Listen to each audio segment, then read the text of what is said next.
I mean, we should be. In theory. Question. Okay, yes, There it we are. is. I'm so sorry, everybody. This is incredibly embarrassing for a first stream. Ender, go ahead, please. Introduce yourself. Uh, Thank you, Irene. So yeah, name's Ender. I am a bit of a computer science nerd, oddly enough.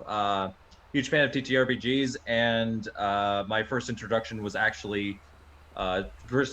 Zweihander was actually Irene's module, the Beast of Jones Meyer.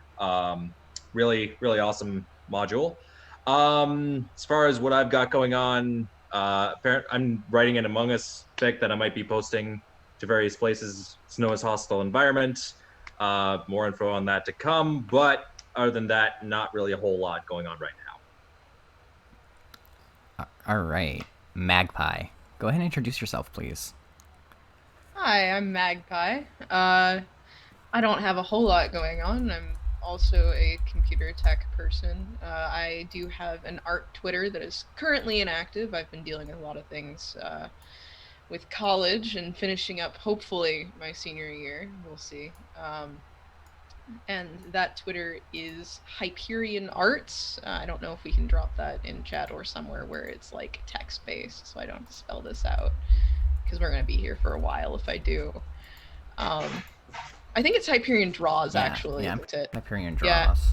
Back when I made it, I went back and forth between the two. But Hyperion Draws, which, if you want to find my regular Twitter, that's Hyperion Skies for you. But I don't do too much interesting there besides retweet stuff that's cool and post about Final Fantasy 14.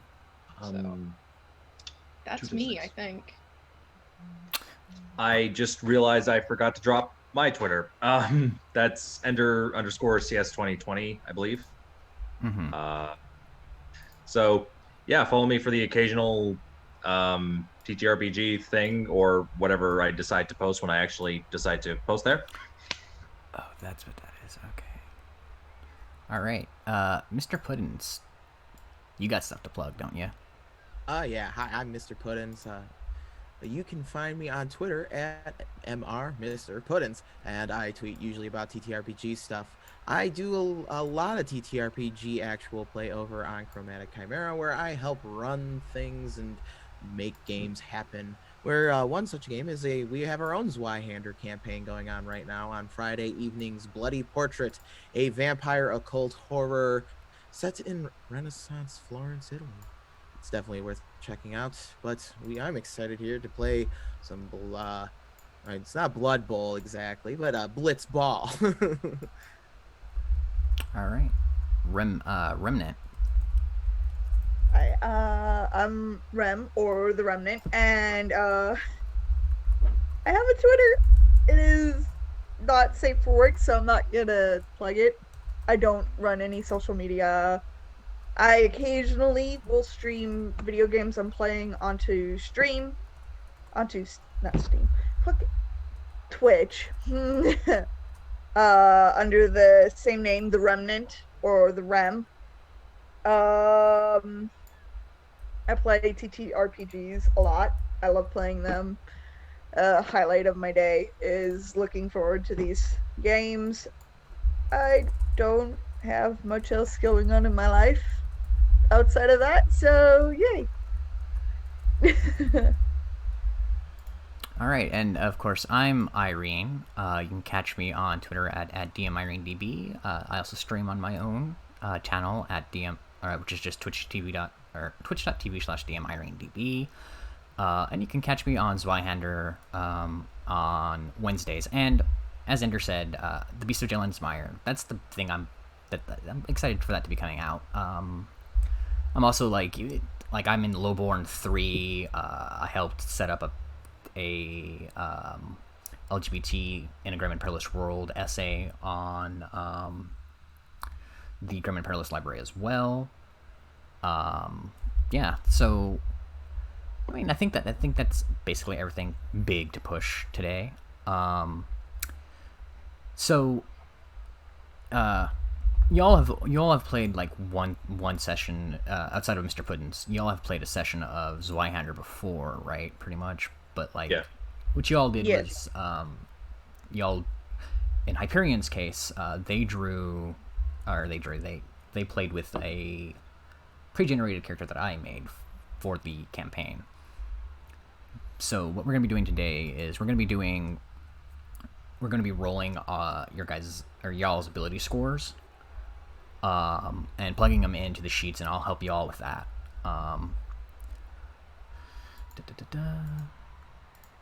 So we're gonna go ahead and we'll start with Ender again. Ender, tell us a little bit about your character concept. So, his name is Jason Fredrickson. He's an Orcs, I believe that's how that's pronounced. I mean, it's just an orc. Yeah, basically he's an Orc. Pretty chill dude. He's 29, and his profession is actually as a hedge knight.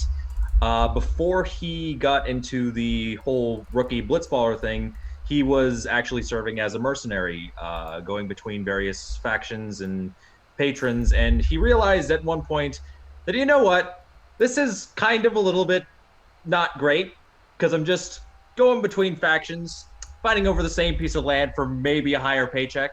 So he decided to drop out of that whole profession, but he still needed an adrenaline outlet. So he decided to go into the lethal sport of, well, not exactly lethal, but very dangerous sport of blitzball, because maybe that'll probably get him an outlet for that. And yeah, that's pretty much the concept. All right. Let's see.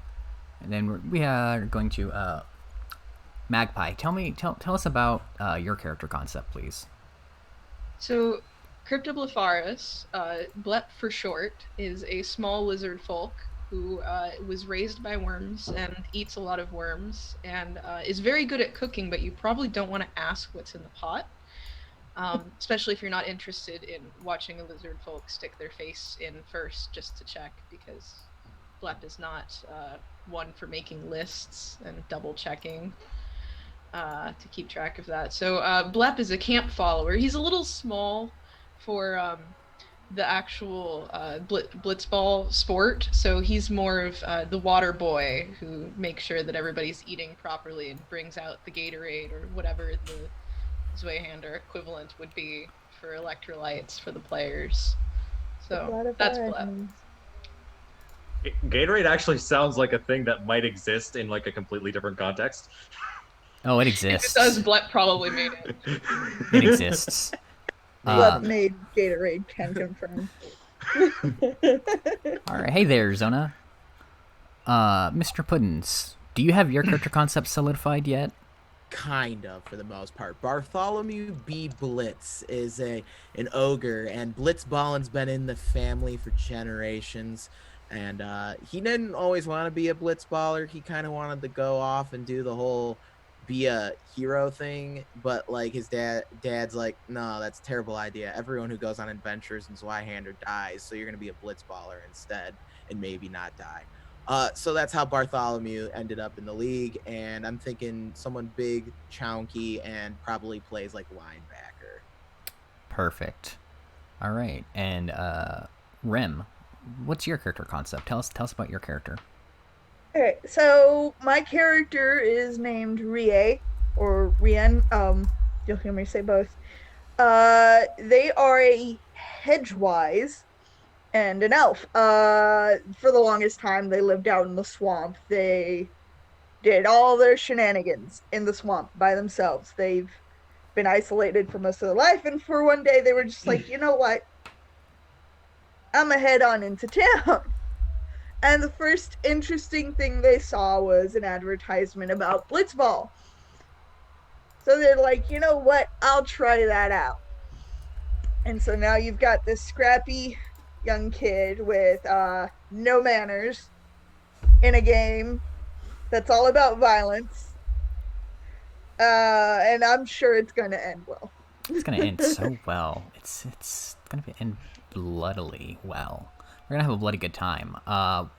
So we're gonna go ahead and we'll start having y'all. So the way you roll stats in Zweihander, is you roll 3d10 and add the 25, add 25 to it. So Ender, you're up first. Go ahead and roll those numbers for us, please.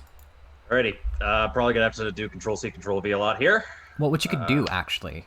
Oh, well, already rolled that one. Yeah, awesome. So write that down. But next time, you can get them. You can roll them all at once. Actually, so what you do is you type /R 3d10 plus 25, and then put it in, and then press return. I think it's like shift return. Okay. And you can do that 5 times. Okay, so just Control C, Control V, like 4 or 5 times within the same message. Yeah, make sure though it's Got it. on a different line each time. Well, yeah, it makes sense. Well, that's not actually the thing I'm so used to opening up OneNote for notes. So let's see here. We've got 41, a boink, boink, 3, 4, 5. Okay. Oh wait, I only rolled it twice. That's okay. Okay, wait. 40, no, hang on. I got 41, 47, 36, 42, 46, and 42. Wow, all 40s. That's a lot of that. That's what I was trying to do. Okay, so what we're gonna do is we're gonna roll these in order. I know, that was my bad. I wasn't trying to send that. Gotcha. Okay, so so you got the 41, 47, 36, a 42, a 46, and another 42. Yep. Is that 7 that you've rolled, or is that only 6 you've rolled? That seems to be only 6. Roll it one more time. Raj. 3d10 plus 25. Could have just controlled V that. 43. All right. So what you have there is your 7 primary attributes.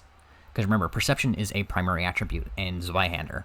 That is the thing I forgot. I'm so used to 6. So go ahead, plug those on into your character sheet.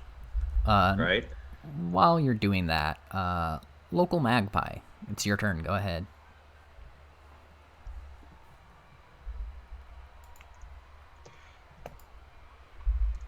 So that's 3d10, correct? Yeah, and you're doing plus 25, and you're doing it 7 times.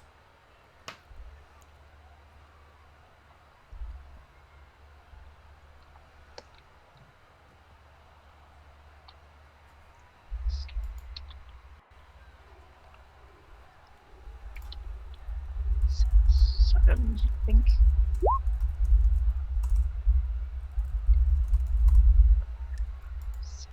Seven. Excellent, I can count.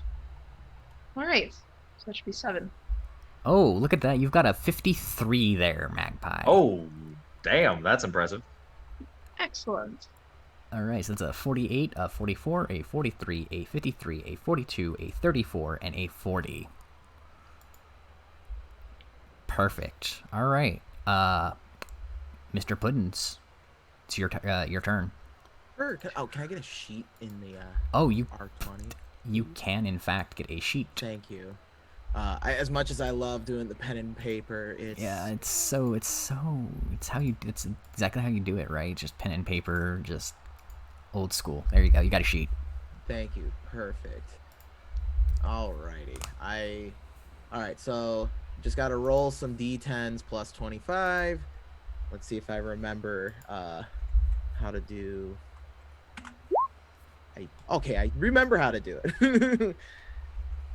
All right, just do that 6 more times. All right, and I can put multiple ones in one message. That is correct. You just gotta separate them by line. Yeah.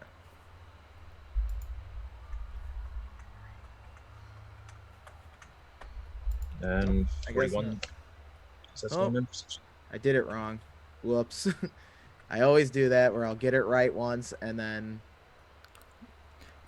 You had a question, Ender? Oh, no, I'm good. No, I'm good. Excellent. So it's the slash before the R. That's right. Yeah, okay. So I was just messing it up then. Okay, there we go. 41, 47, 41.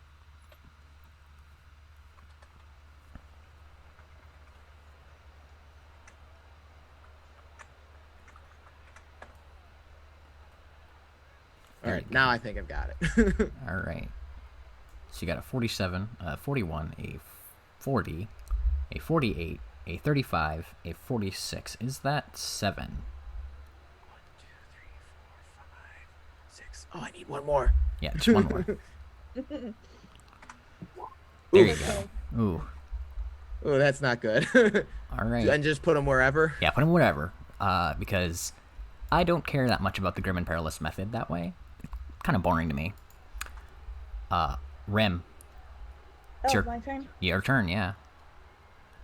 Alright.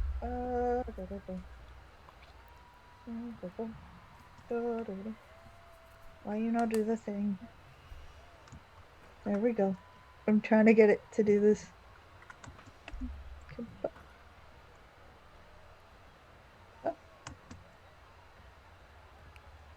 And I think that'll be 7. Oh no! The bonus is plus 25. Yeah, the bonus is plus 25, so you actually... Oh! You can... I don't know why it says plus... Motherfucker. Alright, so go ahead and roll that again. I'm sorry. No, you're fine. You're fine. Look, it's a learning experience for everybody. Like, I had problems with getting the stream started. I had so many problems getting the stream started. That's why we're late. It's been a whole shenanigan. Yeah. At least I'm not as dumb as I thought. Yeah, see, you're not You dumb. are not. You are an incredibly intelligent person. There you go. There we go. That's a good one. That is a 50. Okay, so 41, 40. So you got a 34, a 241s, a 45, a 33, a 50. It looks like you're missing one. One more. Okay, Because you need 7 total. there we go. There we go. There All we go. right. So y'all go ahead and array those attributes as you will on your character sheets. Let's see. You are playing in orcs, correct, Ender? Yes. Okay. It looks like your information plugged in correctly. Okay. Blep, you are playing in Atzlin, right? Or lizard folk, but they're called. Yeah, the Aslan. All right. So when you plug the Atzlin into your ancestry, and if it doesn't automatically populate for you, there's gonna be some bonuses. If it doesn't automatically populate those bonuses for you, let me know. Because Atzlin has problems with populating. I don't think so. I just typed it in. All right. It doesn't seem to be doing anything. It absolutely did not do anything. Okay, so you see that small box underneath your attribute? So you got the circle, then you got the big box, and you got the tiny box. Yes. Okay, so that is for your ancestral modifier. So for Atzlin, or lizard folk, your agility gets a +1. I do have the sheet up for it, so I Cool. can just reference that. So Go ahead and do that. I'll do that. All right, and Puddins, you're playing a ogre, correct? That is correct. Bart B. Blitz. All right. That's right. And you got everything set up perfectly fine so far. Excellent. Beautiful. Beautiful. Okay. We'd love to see it. Rem. Playing an elf, right? Okay, yeah, you're still setting your stuff up. Okay. So, while we're doing that, it looks like we need to start rolling with our doomings. So, Ender, Yep. when was Jason born? Spring, fall, winter, summer? I probably should have considered that before this. That's fine. I mean, we got time to kill. My suggestion, because... I mean... Do you want my suggestion? I will absolutely consider it. I suggest fall. Okay. Do you want to know why? Sure. Because of your name. That's true. That is true. Sure, let's take fall then. I was thinking summer, but let's take fall. All right, go ahead and roll for me 1d100, please. Right, way ahead of you. 5. 5. All right. So this is dooming. Your doings.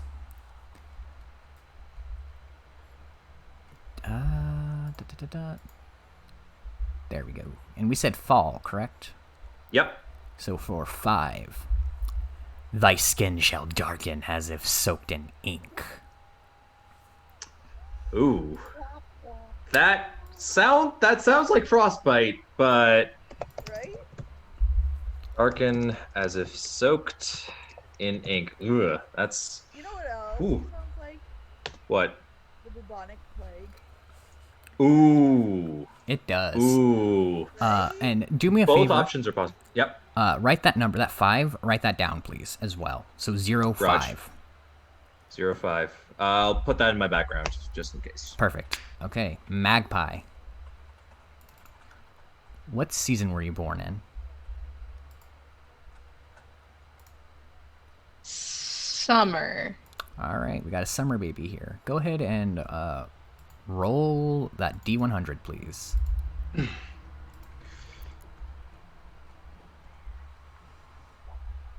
18.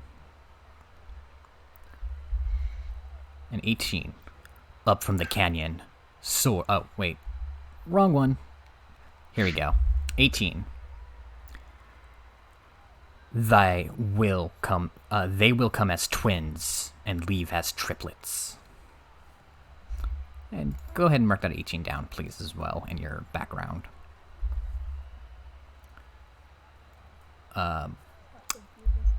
Puddins, Yeah. what season were you born?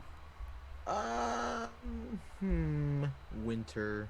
Winter. All right. Go ahead and roll me that D100, please. 63. 63. All right. We're getting to the fun ones. All right. So for 63, some things man should not know. And go ahead, like I said, note that down for me somewhere on your background. Okay. All right. And Rem for rain. It's rain, right? Rien. Rien. When was Rien born? Winter. Winter. All right. Dead set winter. Awesome. So, go ahead and roll that D100 for me, please. Sorry. Oh, you're fine. And Rem, are you far away from your microphone? No, let me scoot closer, I guess. That's what I've been asking earlier. For some Well, reason, it seems like I've had your issues. your volume dropped a little bit. I'm sorry. That's fine. Yeah. All right. 90. From the cold, something eyes you hungrily. A polar bear. There are a lot of things that could eat little Rian. Yeah. There are so many things. Oh, thank you for the raid. What? Did we get raided? It feels like we got raided. Yeah, we got raided. All right, thank you for the raid, Rob Rolling. We appreciate it so much. All right, so you all have marked down your doomings, right? Yep. And you've all got your numbers written down that you rolled for those doomings? Yep. Okay. So, how have you all done your have you all spent reward points before? I know Hyperion Skies hasn't. So they'll need to be walked through that, or Magpie hasn't, so they'll need to be walked through that. I have, but I cannot say that I remember. Kind of remember. I kind of remember how that goes, but Okay. What about you, Ender? I actually just spent the reward points, actually all 1,000 of them, before we start, so don't worry about me. Okay, let me just double check that.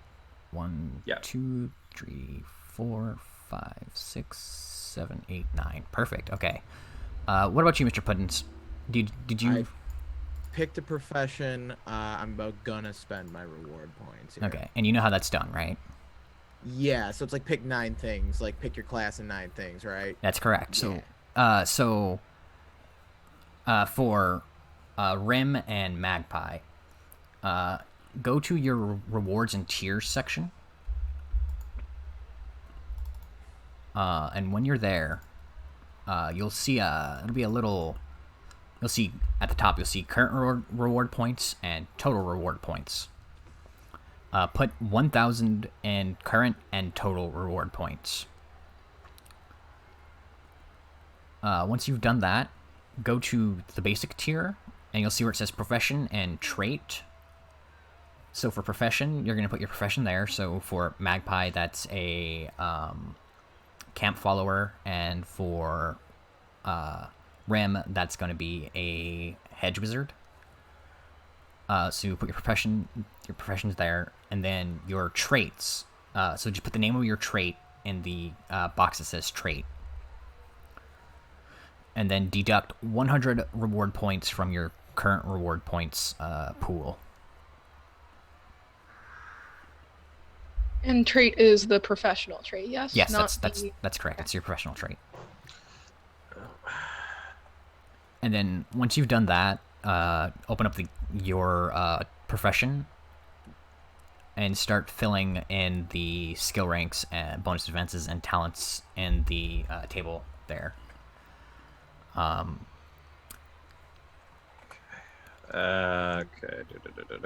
You good over there, Ender? Yeah, I'm good. Okay.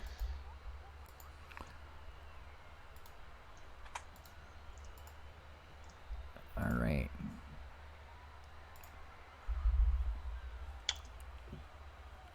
So far, we're doing pretty good so far. We've been live for I don't know how long we've been live for. Been live for 30 minutes so far, so we're doing good on time.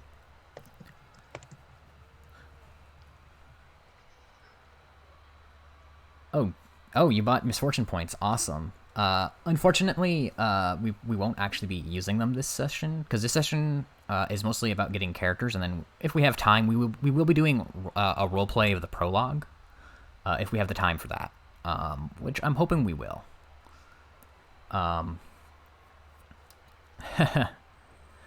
So actually, this is a good point in which to bring up what that is, what misfortune and fortune points are for people who are new to the system, as well as a refresher for people who've only played a few sessions. Fortune and misfortune points are tokens, basically, that y'all can spend to reroll. So fortune points, rather, or specifically, are for players. They can roll them to. They can spend one, and it becomes a misfortune point.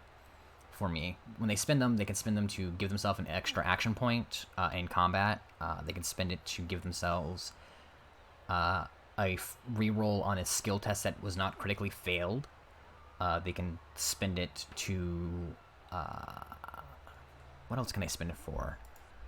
It's a great question that I'm drawing a blank on. I think something about damage, maybe? Oh, yes, that's correct. You could spend it to explode a damage die, make it a face 6 instead of, like, if you roll like a 5 or something, you can make it a 6, and re-roll that again. So I think that's the 4 major things you could do with fortune points.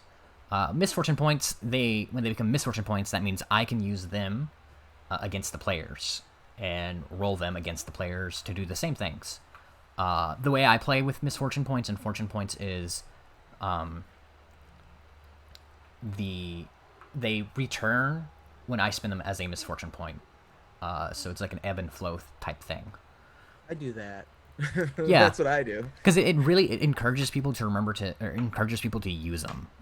Yeah, and like it's really cool because then sometimes there's some sessions where as a GM you're really not rolling against them, so the misfortune might just be more like, oh, I'm gonna make you fail this roll, or you can use it to like cause circumstances to not be favorable. It's a lot of fun. It's so much fun.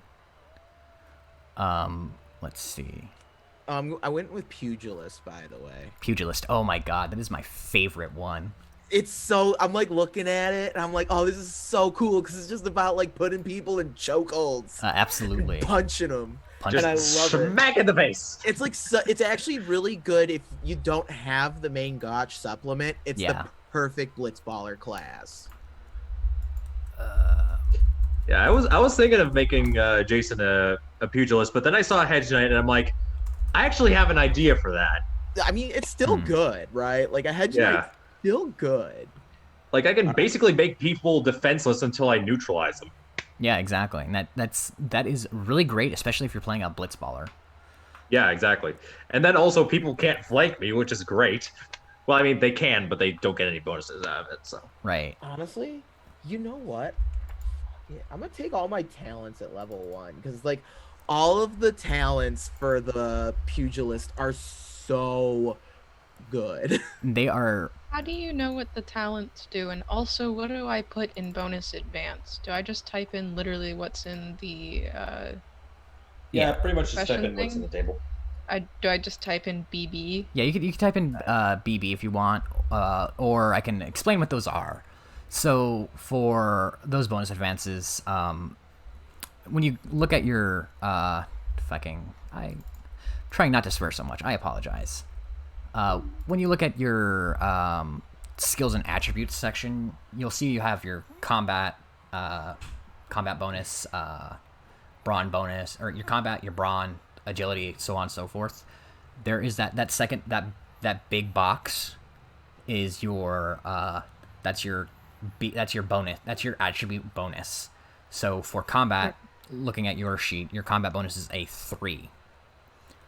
So when you spend a reward point to get into the just for a bonus for an attribute, it's an advance. So you can see the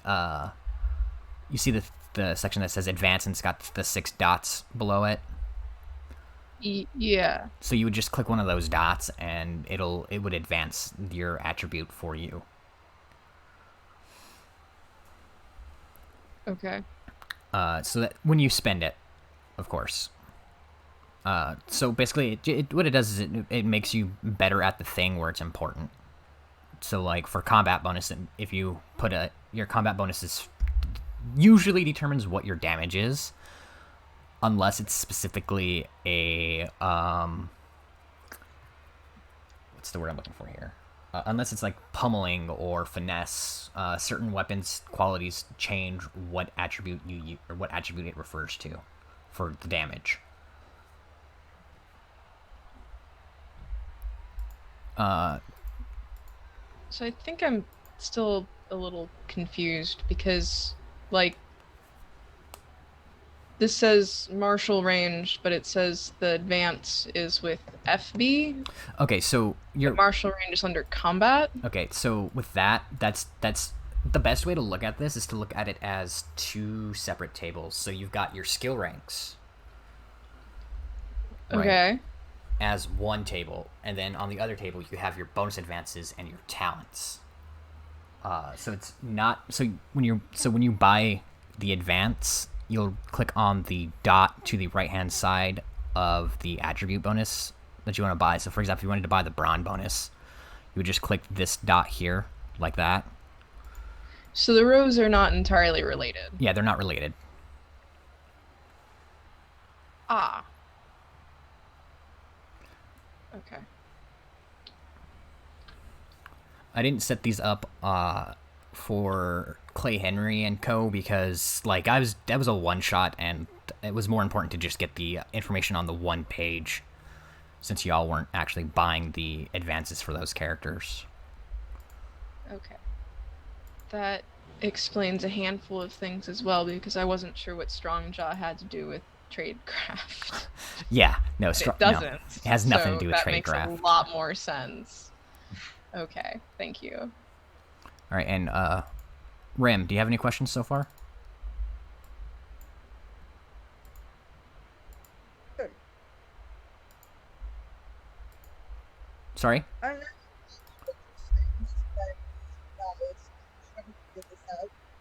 Okay, I'm gonna have to have you. What is IB and WB stand for?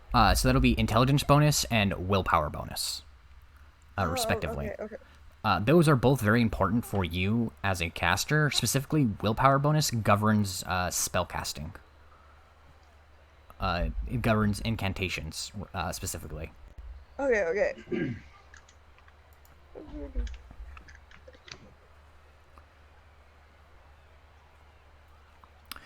So, I know I talked a little bit about this with Ender for Jason's iconic trapping. So, Ender, why don't you tell us about Jason's iconic trapping?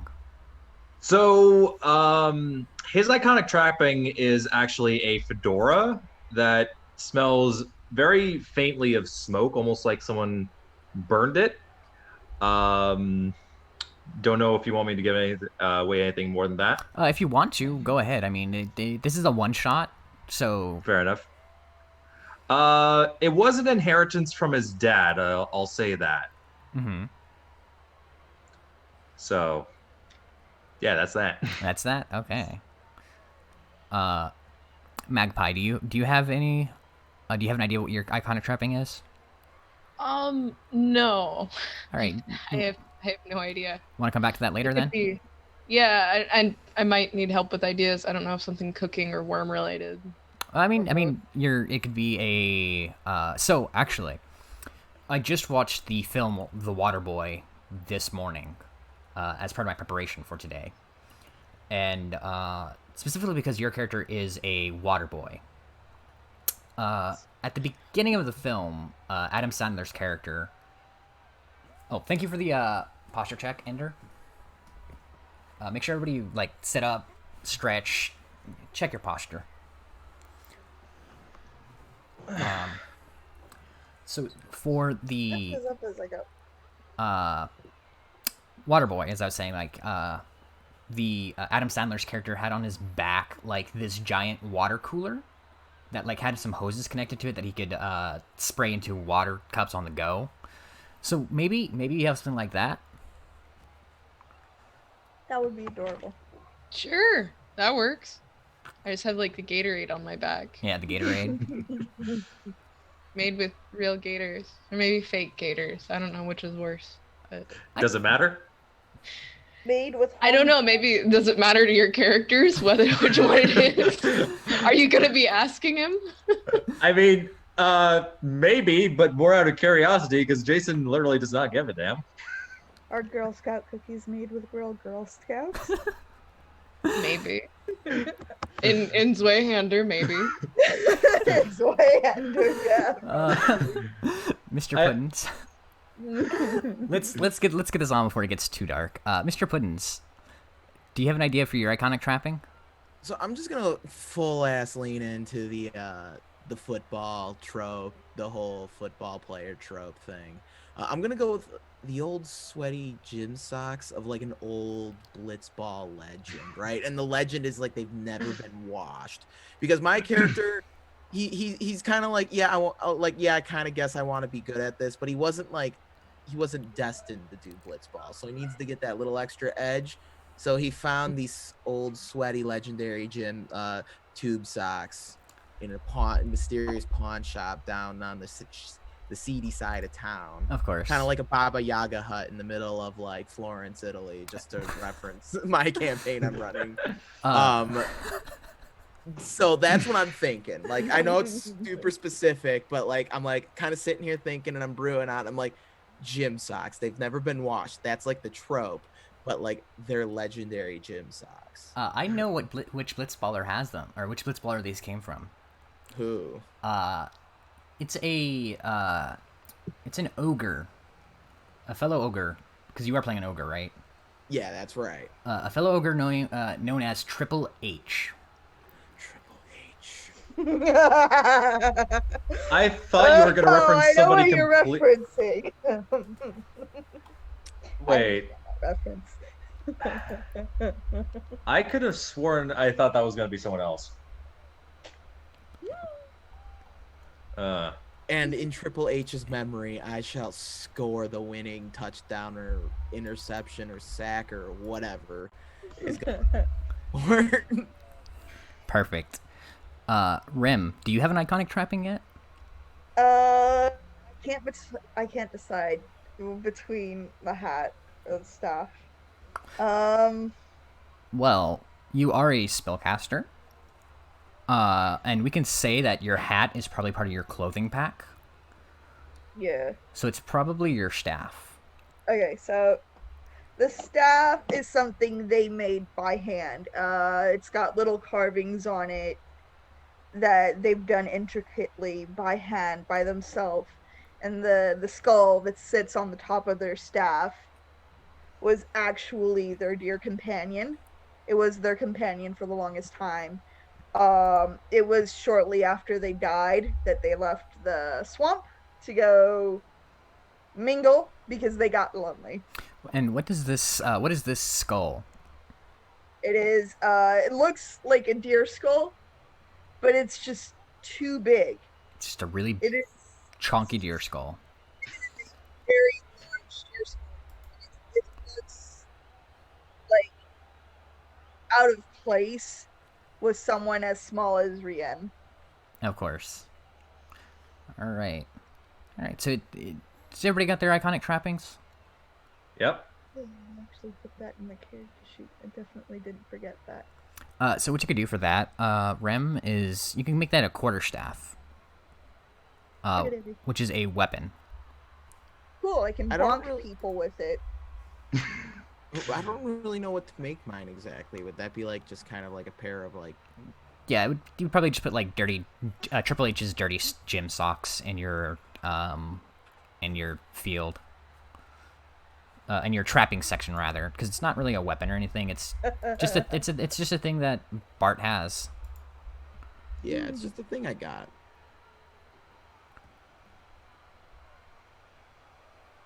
All right. Oh, okay. All right, so we've got our iconic trappings. How's everybody's character sheets looking? Let's check that out real quick. I'm looking pretty good. I think I'm basically golden. Got all my stuff chosen. Got a class. Got my profession. All the math's been done. So Should be. I should be set to go, I think. Okay. So Rem, you are playing a ranger archetype, so you can find your starting trappings under the ranger section in the compendium. Okay, let me go.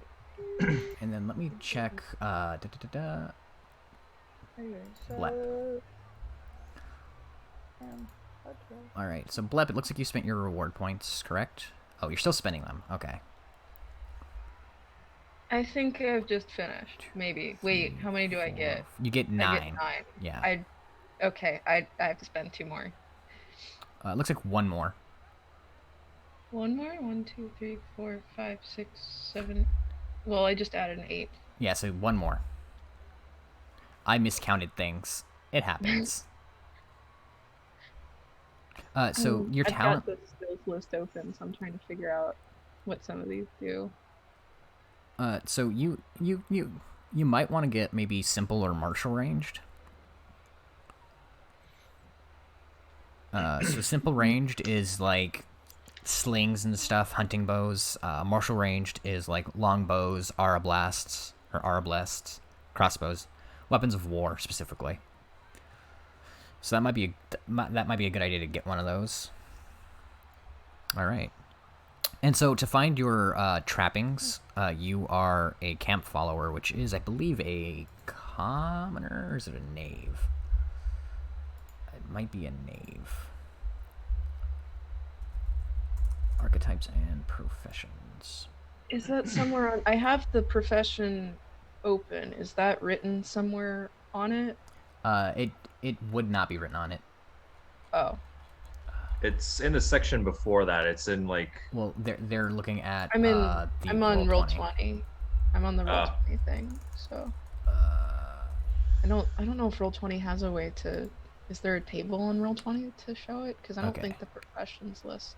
So you're not a commoner. You're going to be a knave. It looks like.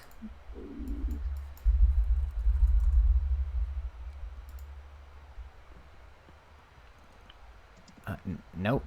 I think I missed it. Wow. Let me check the commoner section. Yeah, okay, yeah, you are a commoner. My apologies. So you just type in commoner, and it'll pop up the little window for you. Oh, there's supposed to be a window? Yeah, so it'll pop up in the compendium. You search for commoner, and you'll see Oh. archetypes and professions, Compendium. and then commoner.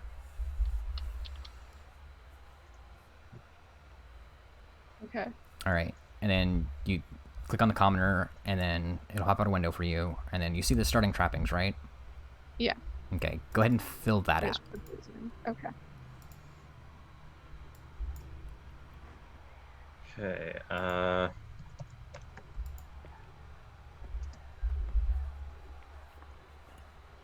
Am I supposed to put my unique trapping somewhere? Yeah, you put it under talents and trappings as well.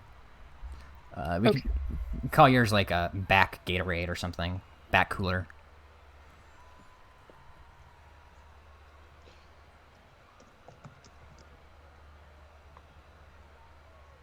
All right. All right. So, we'll go ahead. We'll start with while y'all are filling that out. We'll go ahead and probably start with a little bit of the that role playing I mentioned earlier. So, you all haven't quite yet joined up with your team yet. You haven't signed up on your team yet. You all are in town at this point. Probably wandering to town for your various reasons to come and figure out what you want to do with your life next. And your eye is caught particularly by this board, which there is a it looks like a mascot costume of a minotaur, and he's sort of standing out there spinning this sign to like sort of catch your attention. Trying to catch the attention of passerbyers. And there's people gathering at the place where he's spinning the sign. He's pointing it at this board, and you notice that he's got like on a blue and silver uniform, which you recognize as which those of you who are familiar with Blitzball recognize specifically as the uniform of the Salis Cowboys. Yeah, because it's that's exactly who it is. It's the Salis Cowboys. We're gonna go with that because I don't remember their name. And he's sort of spinning the sign, and your attention is sort of like drawn over to this message board, and you see there's a bunch of like different postings. Like you've got your typical bounty stuff, like go in the sewer and kill 3 rats for me, please, or go in this basement. I've got a giant roach infestation. Those boring old adventure starting archetypes. But your attention is specifically drawn to a sign, or to another sign. This one is for meeting at the Rainbow and Ram Tavern to sign on with a Blitzball. To sign on for a rookie Blitzball camp for the Heelbor Rams. So we'll go ahead. We'll start with that scene there. So, who do you think walks up first to this sign? I guess Jason will. Jason. Okay. So yeah, Jason, you sort of walk up, and who comes up next? Bart will come up next. All right. Big old looking ogre, just kind of sauntering up. All right. So Yeah. what does Jason? What do Jason and Bart look like? So Jason is, I actually have not spent a whole lot of time thinking about his physical appearance. Jason is about average height for an orcs, which is height. We could say that's probably like what, 6 feet. Yeah, 6 feet. 6'2". Let's put him on the taller side. He's kind of got like the standard orc face, but it's a little bit like longer than normal. Mm-hmm. He's got a bit of a harder jaw, and he's like, his expression is more or less like he's not overly smiley or anything, but he's not like completely off-putting. He's got his hair is mostly hidden by his fedora, so not not too obligated to look anyone in the eye, but you know, feel free to talk to him. And this fedora, but does it give off a specific smell? Yes, it's almost like something was burning, but you can't quite place what it was. A little bit smoky. All right, and what kind of clothing is he wearing? Is he wearing like a striped sweater, or what? Um, Or is it a brown coat with a black shirt? so he's actually well under his trappings. I have military attire, but sure. After his last sort of engagement before he dropped out of the whole hedge knight thing, he did have a sweater with red and green. His uniform did have red and green stripes on it. But over that, he has leather armor, so it's not too visible. Right. And then he's got boots going over that. So, Right, and well, actually, the leather armor is almost closer to a jacket. yeah, that's what I was thinking. That brown jacket sort of like hangs down by his thighs, right? Sort of, yeah. Yeah. Puddins, what does Bart look like? Bart's pretty much a classic ogre, standing about, 7-8 feet tall, big old bald head, mean looking mug with, the pronounced brow, the jutting jaw with the tusks that kind of curl upward. And kind of as, he saunters up, he wears just pretty much like a white shirt and like a black leather vest slung over his shoulders, his blitzball gear helmet, the pads and whatnot. And as his shadow begins to overtake Jason from behind, because he's a big boy, it's almost as if the stench of the unwashed gym socks seems to follow his looming shadow. Again, just really classic ogre looking fella. So, the mean mug is probably the first thing you'd notice. And Jason is just gonna take like one sniff and just immediately look behind him. It's not a pleasant smell. It's unwashed. It's like centuries. Yeah, centuries old, feet. unwashed gym socks. And so Jason kind of looks at you and goes, "Hey, Hey.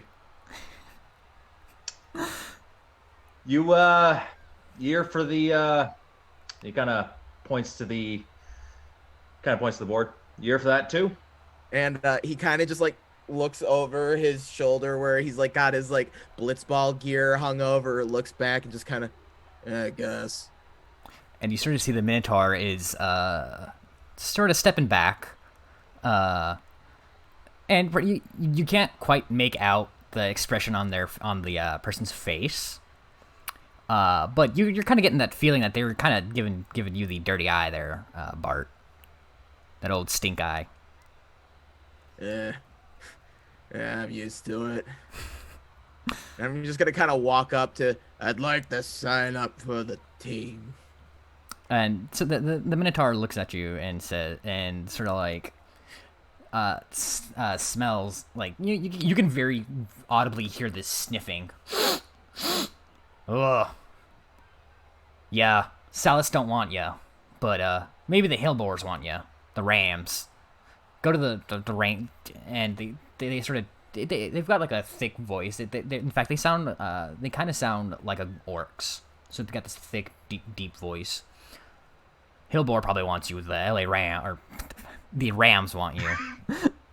Go to the Rainbow Ram. I'm just here. I'm here on a side gig, and you sort of see like the sign he's spinning is specifically for a like a gift store that's Salas themed merchandise. Okay. Sounds good. Thanks for your help today, mister. Yeah, no problem. Don't worry about it, pal. I get that a lot too.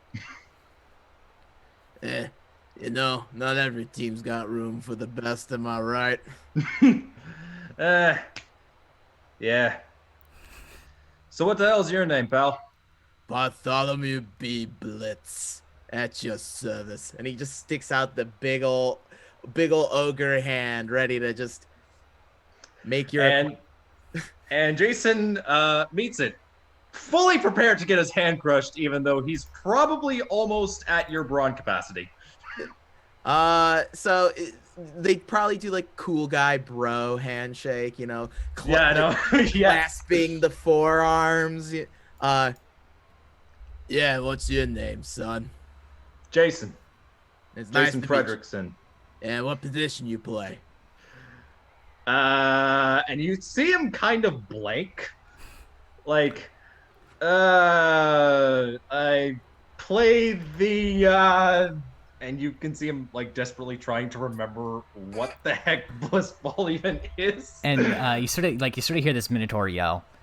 You look like you'd make a mighty fine defender. Sure, yeah, defender. That's exactly what I play. I'm the best. I am the best defense you have got.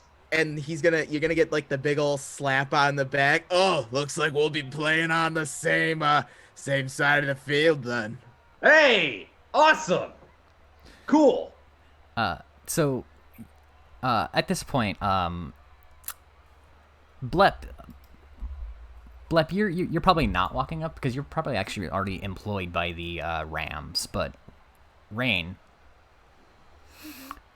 you probably arrive on this scene. Tell us about Rain a little bit. What does Rain look like?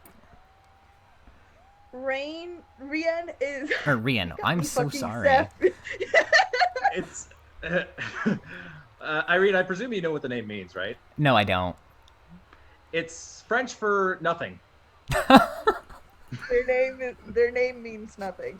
Rian is covered head to toe in dirt and moss. They have bits of moss growing on their really wide brim hat, along with a few mushrooms.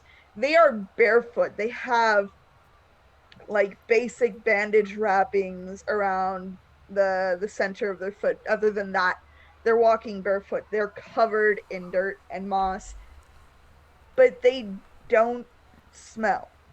Despite the fact that they look like they haven't bathed in a century, they do not smell. You can't really smell much of anything outside of the clear, wet dirt smell that they carry. Their little staff has an almost jingle sound to it as they walk around with it. And slowly and quite nervously start approaching the team. But doesn't look like they're quite ready to interact yet. They're looking from person to person and realizing that they probably are one of the smallest people in this area. How tall are they? They're gonna be like 4'3". Real tiny. That is a small bean. We are itty bitty. We are to be feared. And while they're walking up, you can kind of see them, like, it looks like they're talking to someone, but there is no one directly beside them in either side. And they're just going, no, not ready. No. Why don't you go talk? Why you go talk? I'm not ready. They're scary. And they're sitting there doing that back and forth while they slowly inch towards. I love to think as you're saying they're scary, there's just a smash cut to the two of us, like, just standing there, like, super non-threatening, like, scratching our butts or something. Yeah, kinda, absolutely. Like, just kind of like chilling, just like making small talk, just like. They're making small talk, but they're massive, and so Rian. Oh yes. Jason is armed with what is sort of a cross between a mortuary sword and a machete. It's a weird weapon, but it's effective. And I don't have any. well, oh, sorry. Go ahead. Go ahead, Ender. And he also has a wooden shield on his back, so he's clearly come out of some kind of combat zone. Anyways, go ahead.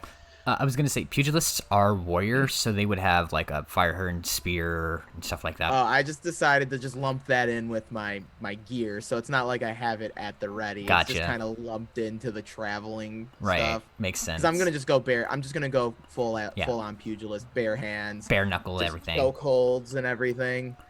There's gonna probably be a lot of penalties called on me. Oh, so many, so many. Yeah. So Rian doesn't quite seem ready to be interacting with folks. But y'all probably noticed this rather shy-looking elf, correct? Yes. Yeah, this rather shy-looking elf, sort of like shuffling their way towards y'all. Don't worry.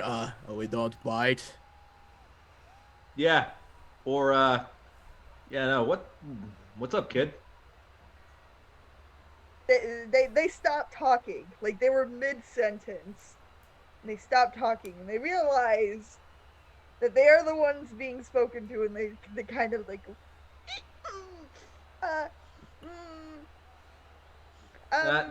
It's all right, bud. We're not gonna wait, who are you talking to just a second ago?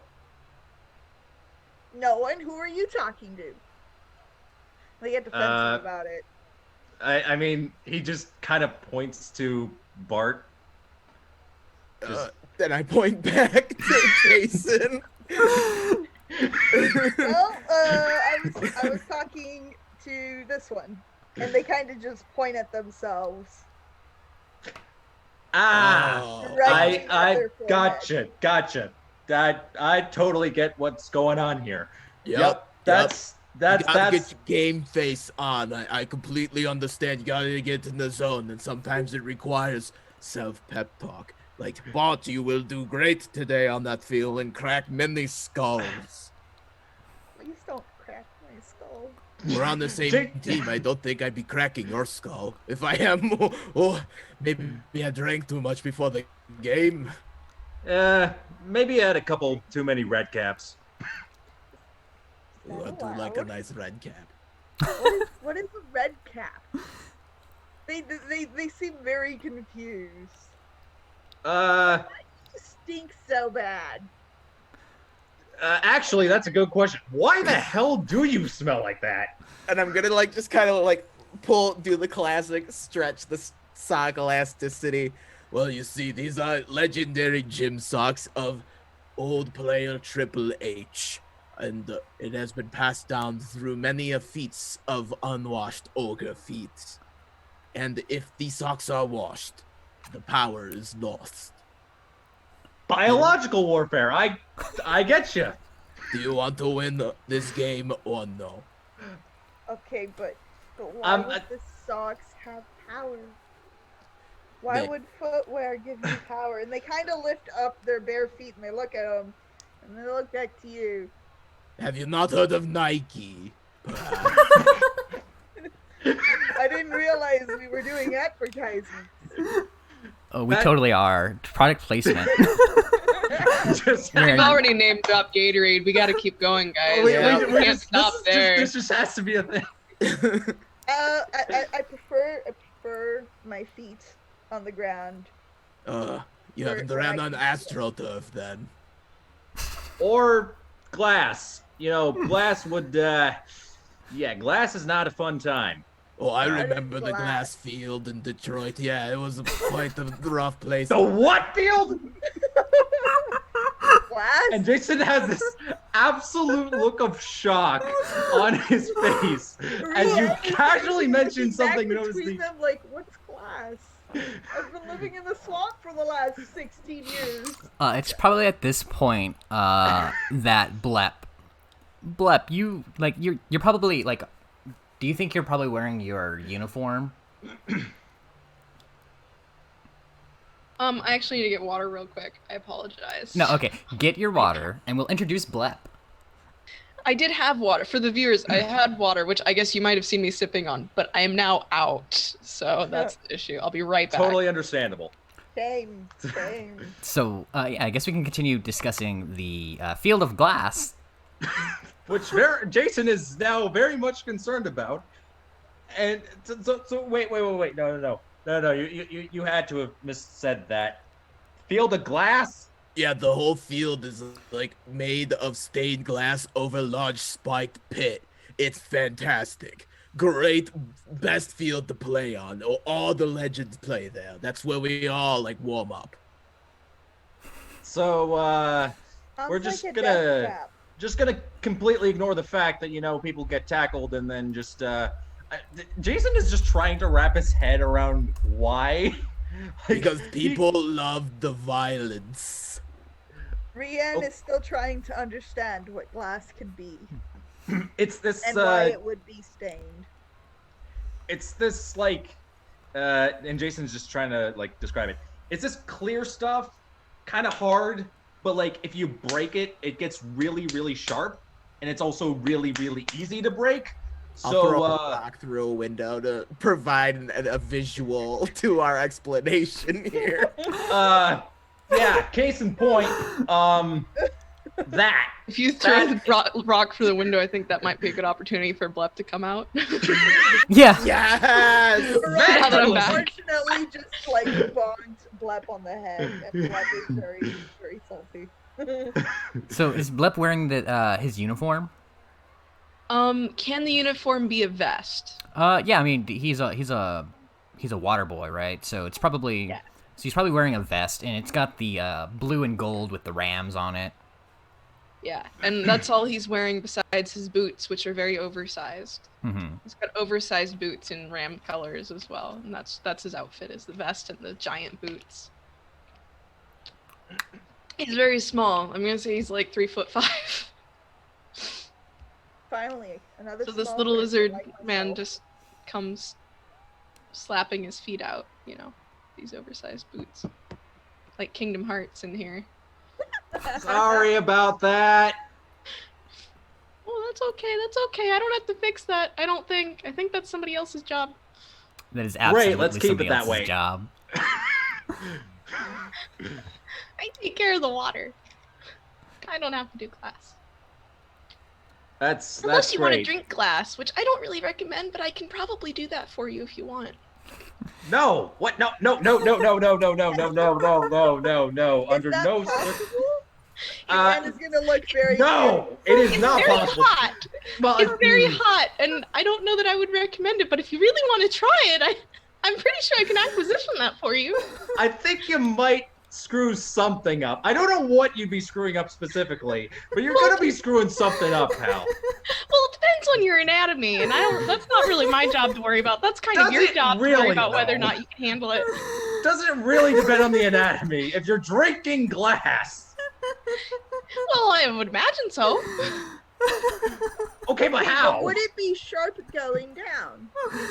Well, if you're depends. drinking it, you're probably making it liquid, which means it's probably just very, very, very hot. Okay, that's Very, another very, problem very because I was just assuming you were drinking like straight powdered glass, which is another problem in and of itself. But what if you made the What? glass into marbles or beads that were like smooth and you could just ingest?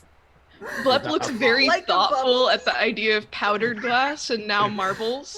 Blep is just looking very thoughtful and pulls out a small piece of paper and starts taking notes.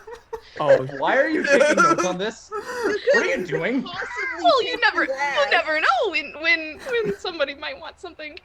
It's just it's good professional habit to make sure you have an idea of how to get things that people want. Oh, so you're thinking I Glass want to or drink something glass? else. Is that Well, a you thing know, you're he thinking? might. That's fair assumption. oh, not good. I like my water in glass sometimes, but not glass in my water. If you catch drift. Oh, yes, I can do that. Yeah, let's just stick to the glass being the container if you don't mind. Please. What's Thank a you. container? Who are you? Yeah, who are you, kid? Like you look like you came out of just a camp, A like of swamp? some. No, you look like you came out of some forest camp for kids, got horribly lost for about 30 years, went back through a time loop, and then just came out like that. I've been living in a swamp. Is that not normal? Well, I know a few ogres who live in swamps, but Population people. And they gesture to the small group of people that's surrounding them right now. Lots of people live in swamps. Yeah, I mean, it's not that uncommon. I mean, My parents lived in swamps, oh, isn't that and all of like their relatives. I think they weren't very clear on that part. They didn't really talk. yeah, I had to fight through a couple of swamps back when I was under Why another would you banner. fight through a swamp? Swamps are wonderful. Why are you hurting swamps? I wasn't hurting the swamps. I was trying to hurt people that were entrenched in the swamps and that I got paid to fight. And then and then as he's talking, you realize he just like slowly is starting to trail off and just, yeah, see, there's a reason why I'm here. I'm kind of like sneaking back over towards the Minotaur. You sure you don't have room on your team?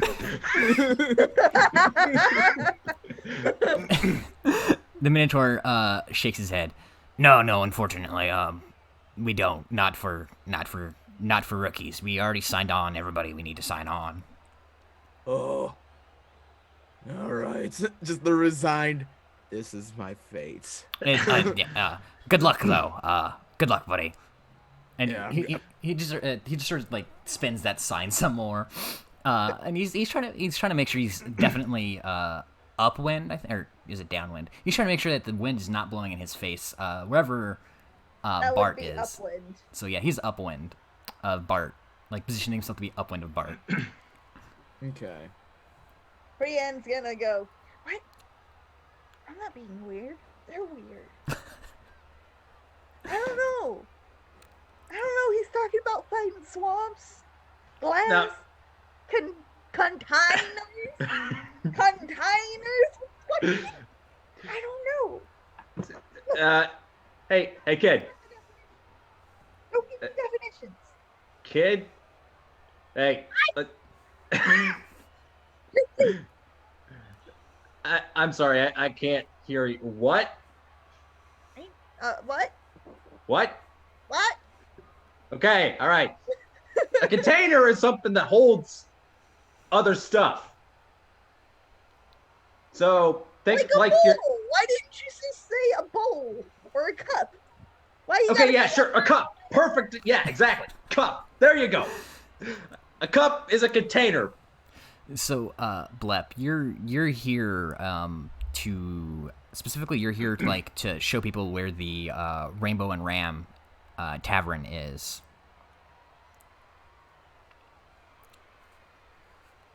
Okay. So I'm just assuming these guys are looking for the tavern then, or Oh well, the ogre do I has know? Blitzballer gear. Okay. Yeah. And that's Mr. Puddin's character, so that's the one with the socks. Yeah, that's correct. Okay. Me. Blip's gonna kind of sidle over a little bit and go, are you here for the Rainbow Ram Tavern? You look like you might be. I can show you where to go. Oh, that would be lovely. Thank you. I can also wash those socks for you if you need. They kind of smell like they need. Okay. If you're sure, if you change your mind, just let me know. Jason But kind of I'll like. note that down as one of your preferences, and he starts writing down things again. Jason love kind of like. good Oh, blep. sorry. Go ahead. I just wanted to be like good blep. Jason kind of removes his fedora, scratches his head, and said, "Yeah, something. If you wash them, the power goes away. Something. I don't know what it is, but yeah, count me in with this stuff too." I suppose. I don't know what I'm signing up for. Signing up for I can't Blitzball. read. What is bully? Blitzball. Blitzball. I'm sure there's an onboarding process once we get to the tavern, so I'll just take you there now, and I'm sure it'll get figured out. Because I, Magpie, do not actually have a good enough grasp on Blitzball to explain it. We're gonna put no that off grasp. onto somebody else to do the training. Just That's not my all. problem. Blep is Not my the problem. Blep is the embodiment of not my problem. That's what Blep is right now. Unless it's his problem, and then it's very much his problem. But Exactly. things are sorted into one of two categories, and one of these things involves washing socks, and the other one involves not explaining things to people. I love Blep already. Blep is 10 out of 10 best character. I would die for Blab. Like, protect. Like, I'm already You like, will. let's protect Blab. You will. That sounds very ominous, but okay. Don't Jason you is follow me? Blep just starts slapping off with the little boots. I have no idea how blitzball works either. I'm kind of just here so I can, get my adrenaline out of the way. And he kind of whispers into Rian's ear. All right. Oh, so you're here to get rid of the violent thoughts and intrusive voices too. Sure, let's go with that. Okay. He says extremely confused. All right. So yeah, y'all make your way through this here tavern, or to this here tavern rather. It's decked out in blue and gold regalia, quite with rams quite similar on it to the rams on Blep's uniform. And Blep, you know that they're here to meet with specifically Coach Waldo, who is doing the talent scouting process right now. I'm gonna walk in and I'm gonna look at the nearest like tavern person and go, "Hey, where's Waldo?" Oh my god. Well, this has been a fun series, everybody. Yeah, no, it's been great. I just gotta go out and rethink my existence. Just a little bit. Just a little bit. This is in fact a sports comedy, folks. I feel like if they didn't know that by now, we should probably be concerned. The joke was perfect. That's all. It was so good. Yeah. So one of the so actually it's an ogre who answers, who you recognize as Triple H. I've got my brand name, Gatorade, for our non-existent repping of things. I don't know. Yeah. So it's Sponsored, not sponsored.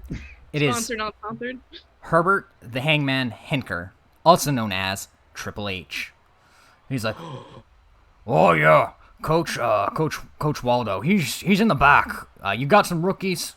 You sort of see like he's wearing these really these glasses that are like Ram. They're LA or they're Himbo Ram themed. So they've got like they look like two Rams butting heads, sort of.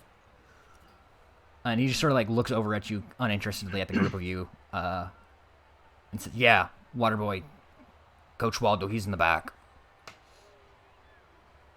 Okay, and I just head over there. Okay, yeah, and you arrive over there, and Coach Waldo, he is in fact wearing a red and white striped sweater as you enter. And he's sort of like got these papers he's sort of shuffling around. He's like, "Oh, hey, Blep, you got new folks for us?" Yeah. Well, I found him outside. Oh, you found them outside. Well, I would hope you found them outside and not inside. And so Waldo, he looks like your average man. He's got like glasses. He's got those like circular glasses on. So yeah, just send them in one at a time. Okay. Blep's just gonna go outside and point at somebody at random and tell them to go in. Okay, so Whoever would like to go first, Okay. I guess. Go ahead. Who wants to go first? Volunteer as tribute. You volunteer as tribute. Okay, so Rayan, you walk in and you see the coach, Coach Fisher. He's shuffling these or Coach Waldo. He's shuffling these papers. And he looks over you at the papers. Like, he barely registers how tall you are, and you can very clearly see he registers how tall you are. He's like, and he sees your staff, and he's like, "What can you do?"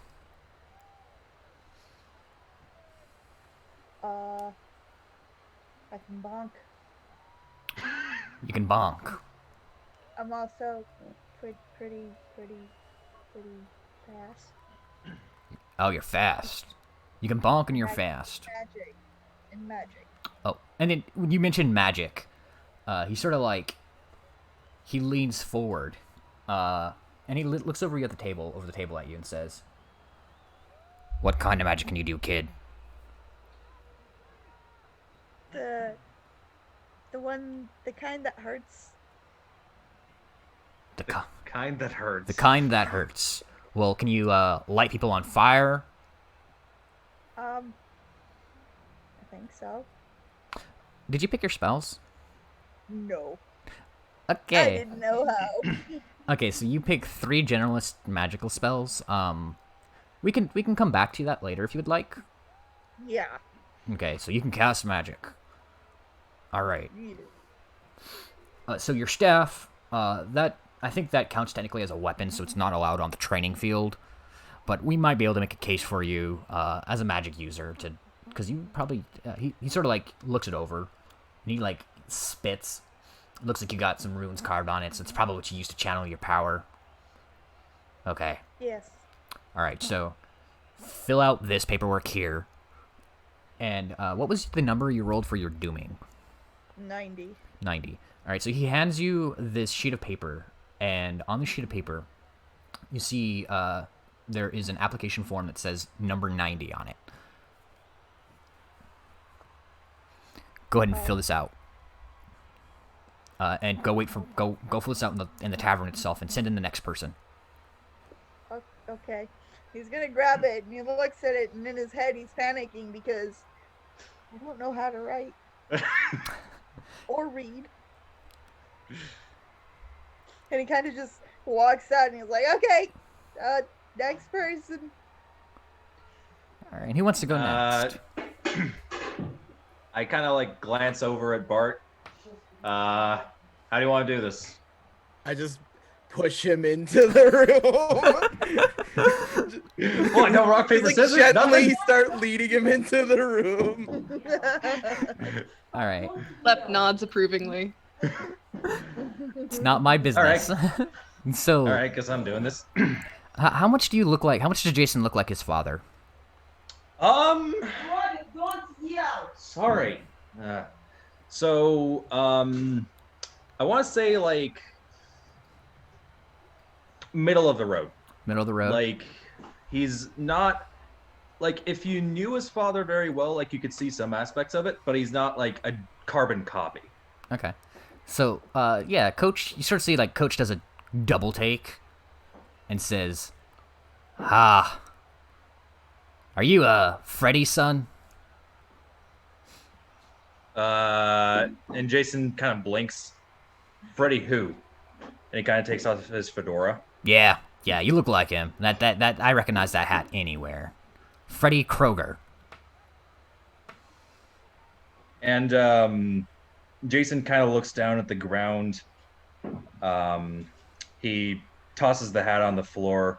He says, "Yeah, I am." Well, you see this here, and he holds up his hand. You sort of see like he's got like these scratches on his arm that look quite familiar to you, probably. Your old dad did this to me. That's fine. I don't even want to know what you can do. Just fill out this paperwork. And he just passes you the paperwork. What number did you roll again? 05. Yeah, so on it is the 05 on it. Sort of see like it's stamped on it. Just go to the tavern and send the next one in. Oh, I don't know the numbers. Not trying to be like him, you know. I know, son. And he kind of nods and leaves. Does he get his fedora? He kind of like. Don't yell! He kind of goes. He kind of steps out for a second, reconsiders, and then goes back in to grab it. Okay. And then he kind of jerks his head over at Bard and said, "Well, you're the last guy." Okay. And I just kind of saunter in, sit in the chair. Hey, coach. Yeah, so Coach Waldo, you enter it, and Coach Waldo just sort of like leans back, has that smell, that rich ogre stench wafts over his nose. Yes, that's right. I thought Triple H up front. I thought you'd appreciate the ogre legend smell. Oh boy, oh. And you said your dad was a famous blitzballer, right? Yes. All right, so like, are we talking like, was he maybe part of the big leagues, or was he famous locally? He was probably in the big leagues, kind of like, sort of like helped get the team to the one Super Bowl that they all remember, and it's the only one they can ever reference because it's the only one they've ever won. And I'm not talking about this as a Chicago Bears fan and my personal experience with it. Like 8:30. So then, so yeah, it's kind of like one of those teams. Yeah, so he listens and he nods. I'm sorry, he sizes you up for a little bit. He says, are you one of the Blitz?" Yeah, I'm Bobby Blitz's son. Bot. Interesting. Well, I thought I'd recognize that stench. Can't believe you all still have Triple H's socks in your family. Yes, we still got the old socks. I thought I'd bring them for good luck. Unless you want to lose to those jabronis on like Dallas Cowboys. No, definitely not. No, absolutely not. Okay. Let's see. Your father was good. He was good enough to get the team there. So we're gonna go ahead and fill this out, and you can see like that number you rolled for your dooming 63 is right there on that application. That elf kid, they looked like they needed help when they left. Do you think you could help them out? Maybe. They might be lost cause. I don't know. Well, do it as a favor for me. All right, coach. I shall take care and help as favor to you. Thank you. All right. So then I get up, I shake Coach's hand, and I walk out of the room. And I'm just like, hey, you swamp elf. I have been ordered to give you assistance. Allow me to help. They're gonna look up and go, you know how to use this, right? They hold up. They're holding the pencil incorrectly. They're holding it like this. Oh dear gods. And I'm gonna like take the pencil and just start writing everything in for them. Well, I'll be like, all right, so your name is, and could you please spell for me? And then I'm gonna ask them that notarizes this as I filled this out for you because you are unable to for yourself. Rian, it's R is the first letter. And he's just kind of filling in what he thinks sounds would be right for Rian. He's just like, okay, that sounds good. R-E-E. E-A. Wait, I think there might have been an I in there somewhere. Hold on. Try. This is Ben. All of our characters are just leaning over this, like Blep's come over. We've all come over to look at this. Blep's like, I don't know, I think there might be an I in there. Yeah, no, that's what I said. That's what right. I think you're right. Like, do you think it's here or do you think it's over here? I thought it was near the end somewhere, but I could be wrong. Maybe we should put it in both places. Sure, let's try it. I'll shoddily turn one of my 3 E's into an I by just like filling in the open section of the E. Oh my god. Just make it whichever, any of them seem really wrong, right?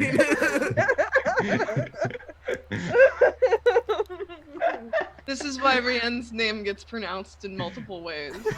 That's exactly it. They have no one consistent pronunciation or spelling or anything. Yep. I think we're starting to break Irene, guys. Oh no, Whoops. just a little bit. It's okay. Oh my goodness. You know what I just realized is that I don't think Blep has introduced himself, so I think Oh, the little lizard is just here. we just kind of accepted the lizard as just being there. It's just your lizard now. You know, like you don't need to know the name. It's your lizard who apparently will get you ground up glass if that's what you want.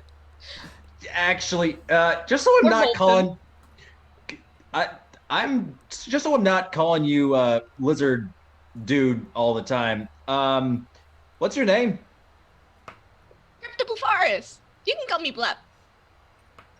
Thank whatever creator exists that you have a short version of that, because I'm never going to remember the long one. I just called him Mom. Yep, fair enough. Blep it is. Blep doesn't know what a god is. Yep, I could tell. Brienne doesn't know what a mom is. And this is how we get party bonding. Blep just kind of like is just nodding at you, and then after a few moments, they're like, "Oh, am I supposed to ask you for your name too? Because I can just call you your jersey number. It doesn't matter too much to me." I mean, well, it's not that calling me by a number is that abnormal, except, I mean, most people tend to call me Jason. I can also Actually- go, "Hey, you there." That works too. Excuse me, what? I I can just like go, "Hey, that. you there." Catchy. I like that. I mean, I had people call me. I don't know what that means either, though. Yeah, Jason works. Jason works. Jason. Okay. And he starts writing down again. Right. What did you say, Rian? I said I've been called a bastard. I don't know what that means. Jason just has this look on his face like, should I tell him or them? Him, them, trying to figure out what pronouns. Him? All right. Should I tell him? It's not a great word, kid. Not something I'd use unless I was calling somebody out for doing something not quite horribly honorable. And you can see all these big words they keep spouting, and he's trying to learn them. He's trying his best. And he looks at the paper. Jason kind of just like, wait, does Rian has the hat, right? Brienne has a very large hat. Like, it is pretty big. The brim on the edge is turned up. There's like some dirt in it where little mushrooms and moss is growing on it. It's a pretty big fucking hat. Jason is going to like pop the hat off the top of Rian's head, kind of ruffle his hair, and then set it back down. This is the face he's making. He's just like, That was Definitely. supposed to be a friendly gesture, pal. Is it? I'm sorry, I'm not used to being touched. Oh, sorry about that. It is all right. By the way, Um, I think we have a couple of visual references, if I'm not mistaken, on Oh, the yeah. Roll20 page. I think Blep and Rian, right? That's yeah. Rian. Yeah, that's Rian. yeah, there. that's Rian there with So- their big old staff, and that's that. I have him as my icon. I don't know if that's showing on Irene's end or not. No, Your icon on Zoom or your icon on the Roll20? icon on Roll20. No, on Roll20, it's your other character. But I also don't have the Roll20 up as a display. Oh, okay. Because that's a lot of work to build a scene for that, as well as a scene for. That is fair. Okay, so those are only up for us. Yeah, those are up They're for not y'all. up for the- Yeah. Okay. Okay. But I guess for basic description of the clothes they're wearing, they've got like a little handmade coat that goes over some pretty baggy cloth clothing. Most of their clothing is cloth and or mix of animal hides that's been crudely stitched together. Um Aside from that, they've got the most notable thing about them. The first thing you see on this tiny person is that giant hat that somehow is staying positioned on their head. Okay. And so why are you all here for Blitzball? What I my mean- dad did. So then I do. Well, I kind of needed something to get my adrenaline fix, because well, fighting over land wasn't didn't really feel good. I was just kind of going over to one guy and saying, "Hey, I can fight for you." Then take over a little bit of land. Then the other guy goes, "Hey, I want to hire this guy." And then we go back and take over the land again for the other side, and then just kind of rinse and repeat for like 5 or 6 years. And that's been my life, most of that. So I just realized, okay, you know what? This is kind of dumb. And so, but then I realized, okay, I need something to keep me going, because if I don't start fighting people, I'm going to die of boredom. So I looked some stuff up with some help, and Blitzball seemed like the solution. And Gleb, why are you here? I mean, you work here, but why are you here? You work here. That is why I'm here. I work here. What do you mean? No, that's fair. That's fair. Is there some other reason I should be here? Is there? I don't understand. Do you want to be here? Well, yeah, I'm getting paid. Do you know what a job is, kid? Yeah, I'm pretty sure that's what I have. No, I'm talking to Rian. What? Job. Sorry. It's okay. It makes it funny. Oh, you mean when they give the shiny stuff to the other person, and then they take a thing from that person? That's what you're talking about, the shiny stuff. 'Cause I take what I shiny want. thing. You see it and I take it. And Sure. people call me a bastard. Shiny things in all shapes and sizes. Sometimes they're not even shiny. Sometimes they're squishy. Yeah. I think squishy be of value. People are weird. I miss my swamp. But I also don't like being alone, so here I am. Here you are. I feel really bad for this kid. That's kind of the point. Yeah, no shit, Sherlock. All right, so y'all get your paperwork filled out. Actually, Bart, did you want to introduce yourself to Blep and stuff? I just figured I was already kind of there, just kind of like, when everyone's like, oh, hey, where are you from? Who are you? And, why are you doing this? And he's just kind of like, your dad did it. I'm bought B Blitz. Right. So yeah, y'all get your paperwork all filled out and stuff. And do y'all return it one at a time, or do you elect one person to give it back, or what? I'll probably Just pass it to. They can just pass it to Blep.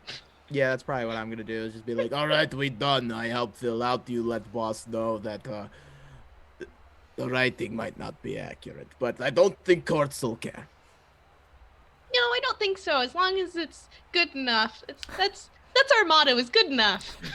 Just gotta be good enough. Just gotta be good enough. Yeah, I mean nothing else really counts, right? I mean, if you go over, it's great. If it's not good enough, it's wrong, right? You gotta be good enough. And if you're good enough, that's all that matters, Yeah, I mean, you can go over, and he just kind of hands over the paperwork. I mean, but what does they get you, really? And Blep takes it. salutes you all and marches off to the office, to Waldo's office. Yeah. So Jason just go ahead. no, go ahead, Ender. Go ahead. Jason just kind of looks like he's just had this massive existential revelation. I'm just like, well, shit. Anyways, go ahead. Yeah, so Waldo he checks your paperwork, he makes sure it's all in order and stuff, and he's like, "Yep, good, perfect, okay, cool." He nods, and says, "Tell him to meet us back here in about a week." Hey, what should I do after that? Should I go out looking for more people, or Yeah, sure, go do ahead. I just take them somewhere else? Okay. Tell them they can also they look like a lot of them. They look like they're not exactly from around here. So tell them that they are staying here at this inn under our room or under our tab as well. Okay. And Blep just marches out, clomping in their big boots, and will inform everybody of this. Okay. So y'all are gonna have about a week, where y'all have things that you can just, like if y'all want to buy stuff or whatever, perfect time to do this. Is there anything y'all want to be doing during this week? It's gonna be downtime. Rian's probably gonna try and learn as much as they can. Okay. Are they gonna be learning about Blitzball? Okay. Who are Yeah. But that's gonna be pretty hard to do because they can't read.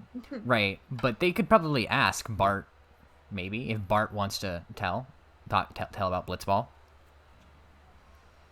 Yeah, Bart will give them all the lowdown on Blitzball, the classic. Like, oh, so here's the basics. Here's what you need to do. Oh, you're playing this position. This means this is what you're doing. This is what a quarterback is. This is what a first down is. This is a blah, blah, blah. These are the penalties. Don't do this. But here are ways to cheat around getting that penalty. He definitely also explains some of it, like a little bit of with a little bit of cheating involved in there. Right. So what exactly are the if you can boil it down, what exactly are the rules of Blitzball? Hurt people and hurt them good, and don't let them hurt you. And get the ball in the other side. So that just sounds like warfare with extra steps. Yes, but it's perfectly legal and no one is offended and there's no big political repercussions, yes. I kind of like the sound of that. War, but with balls. All right. Yeah. So, what is Blep? What are you doing during this week? Are you just scurrying around, getting people in and stuff? I guess I honestly don't know, because the only real experience I have for this was with an alchemist, where we made a whole lot of cocaine, but that's not exactly something I can do with this character. So I could probably buy cocaine, but I don't think this is that kind of game. No, definitely not. So we're not doing cocaine this time. So I am now outside of my experience. Yeah, with don't do drugs, kids. Unless there's PSA. steroids. In that case, use lots of drugs. I mean, I'm fine with being hanging out with maybe these getting to know guys. the rookies. Yeah, getting to know the rookies, getting to know their preferences on things, making sure I've logged what should be washed and what should not be washed. Yeah. And if there's any allergies or food preferences that I write down and possibly ignore, but I do write them down. I make lots of lists, I just don't check them. Sounds familiar. Okay, yeah, so yeah, you do that. You all do that, and it's about a week later. You're rounded up by Coach Waldo and Triple H, and they say, "All right, we're gonna go to a training field nearby. We're gonna go to a training field outside of town. It's an old tavern. It's an old tavern that we also own. Perfect pitch for everything. So we're gonna see what y'all can do out there, and we're gonna hopefully play some blitzball and see who goes where. So there's some wagons already ready for y'all out front.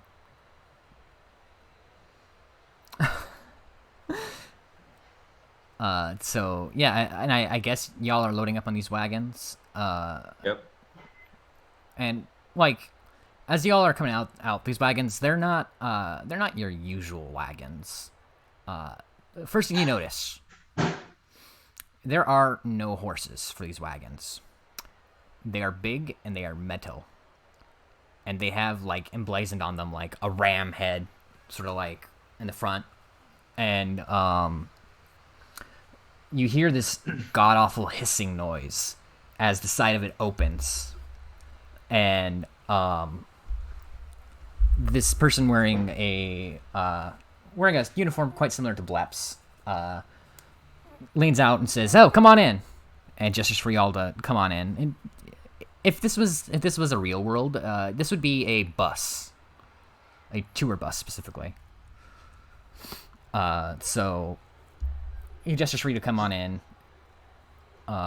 And y'all board, and it's kind of noisy, but like it's a nice easy ride as you go through town, through the countryside, and it melts, and dark forest sort of starts raising up after a little while. About the end of the day, y'all arrive at a tavern called Yield Barn, and as y'all are sort of like disembarking from this tavern,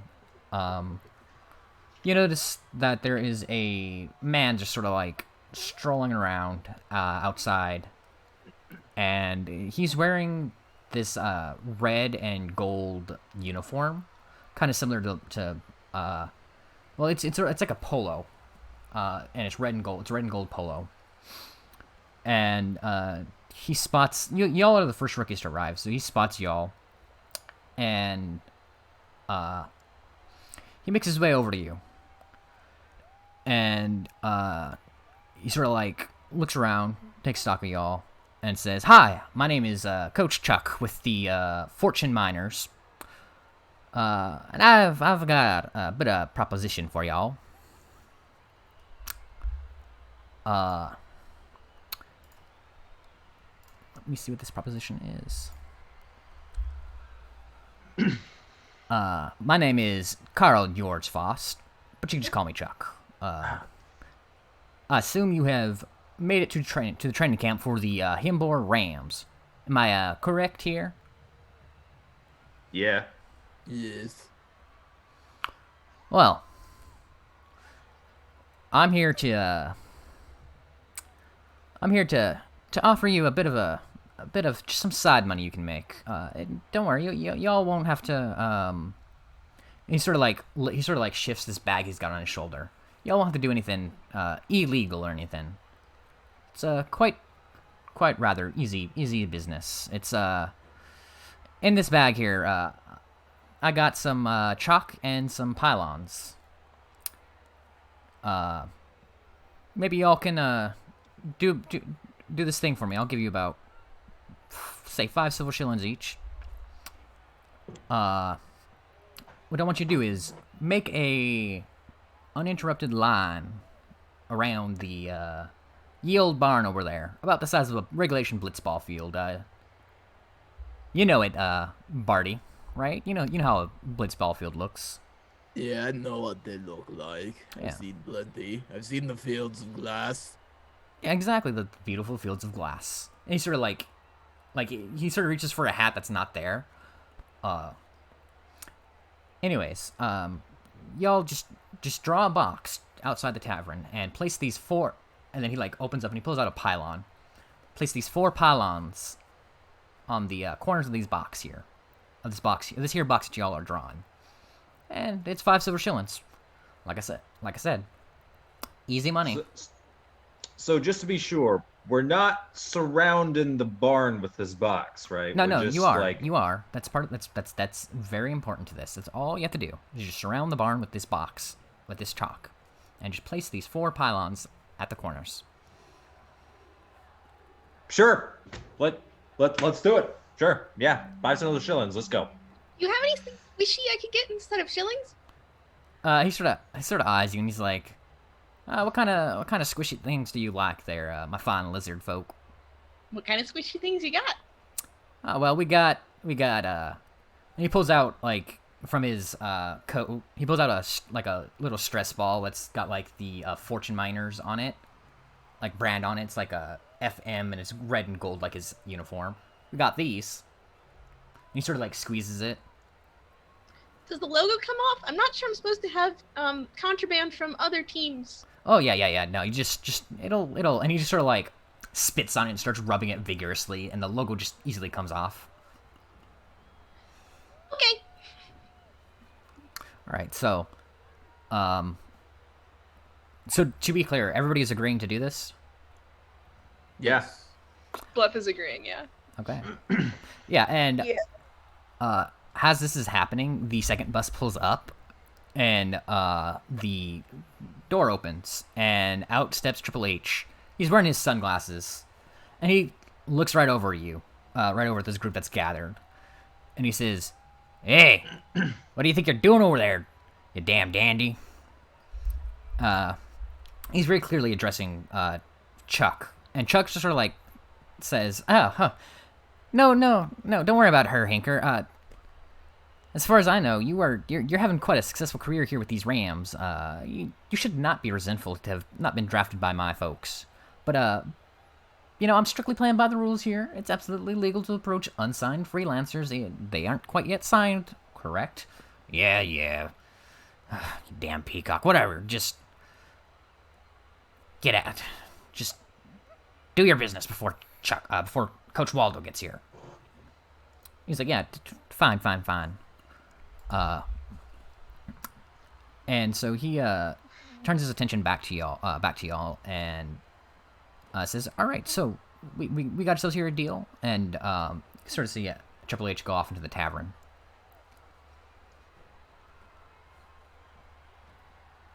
Well, Rian is gonna start just drawing a line around the friggin' barn. Oh, Did so like, are you drawing like the line like with a stick?